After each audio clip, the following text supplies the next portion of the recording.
Hey everybody, this is Larry. This is me doing day 27 of the Leetcode Daily Challenge. Hit the like button, hit the subscribe button, join me on Discord. Let me know what you think about today's problem and today's contest and everything. Yeah, today's contest. Oh, I'm doing the contest later, but on a virtual contest, I mean. But yeah, I'm in Yerevan right now in Armenia, so definitely my timing's a little bit off. We'll see what happens. But today's problem is 1406 Stone Game 3. Let's take a look. Alice and Bob plays the game. Each stone has an associated value, which is an integer given in stone values. Alice and Bob take turns. Okay. Take 1, 2, or 3 stones from the first remaining stones in a row. The score of this stone being... Okay, so these are values, not the number of stones. So you could take 1, 2, or 3. Okay, I mean, I think this is the same problem as yesterday, right? I mean, not exactly, obviously, because there's the M and all this stuff, but I don't... Am I misunderstanding this? Oh, there's negatives. I still think it's the same problem, or maybe it's not the same problem. There's some minor nuances, but it is the same, game theory setup, right? With respect to minimax and stuff like that, and just trying to calculate, okay, if I'm Alice, I'm trying to maximize my score by minimizing the other score as well. A combination of those due to the points being fungible, right? So yeah, okay. So let's take a look at that and let's just get to it.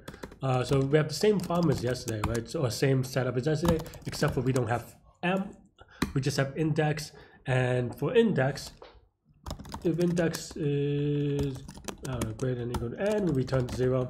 Otherwise, what do we want to do? So we want to take either 1, 2, or 3, right?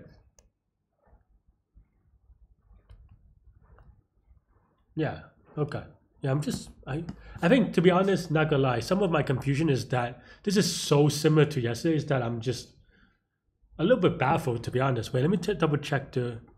Yeah. I'm a little bit baffled that yeah, just that I didn't get anything mistaken or something.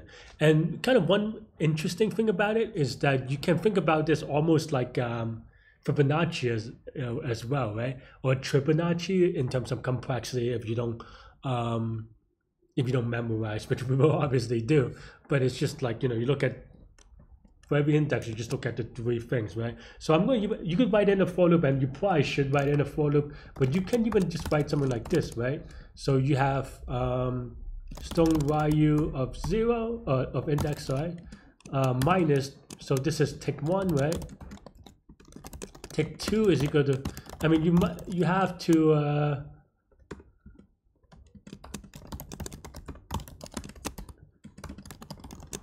you should write for loops, by the way. I'm just kind of doing this in almost an extreme example, and you have to write some if statements, of course, to kind of validate your bounds and stuff like this. But that's basically the idea, really, right? I mean, that's pretty much it. Yeah. And then you return the max. I mean, I'm going to write it a little bit differently because of the if statements, but that's basically the core part. Is the best 0? Is the default 0? Default is not 0, right? Maybe it's negative infinity because we can have negative. So maybe that's a possible error, but that's still not a conceptual error. That's just a minor error, right? So yeah, so we can assume that this is always good, otherwise this is going to run. So yeah, if index plus 1 is less than n, or less than or equal to n. No, it's, yeah. Right, and then of course in this case you do best is equal to, max of best, take 2, and best of max, take 3, and I guess in this case, we can just do tick 1. Maybe I overstated that part. Yeah, and then we can run it real quick. I mean, obviously I need to do more, which is return calculate of 0. But obviously we also need to do memorization. So, whoops, what was tick 1? Why did I write it like this?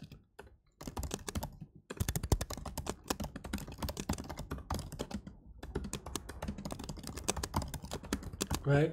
So this is going should be right, but it's not. Oh, I mean yes. So yeah, delta is delta is greater than 0. Return Alice. This.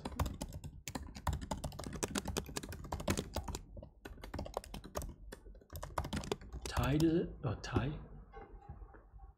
All right, so this is going to be good. Of course, the thing we have to do is memorize.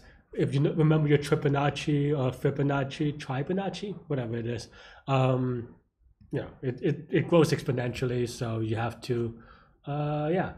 So then the way that I usually do it on screen is just has cache thing. Oops. Would be helpful if I could actually type the thing, but yeah. Times n, right? Or I was trying to think whether it's n or n plus 1. But, I mean, I sometimes I just do n plus 1 because I cannot type on this keyboard. But yeah.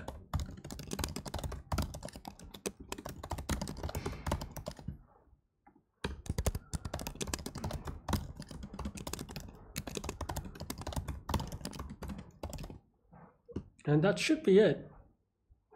Let me give it a spin. Maybe I have a silly mistake, but yeah, there we go. 1152-day streak, and this is gonna be linear time, linear space.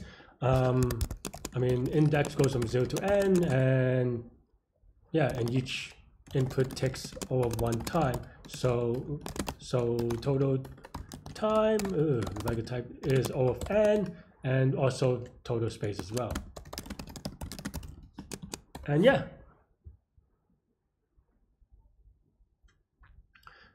Yeah.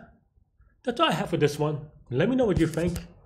I don't know if anything else needs to be said because I feel like I spoke a lot of it yesterday. So yeah, stay good, stay healthy, to good mental health. Follow my IG for Armenia something. I'll see you later and take care. Bye bye.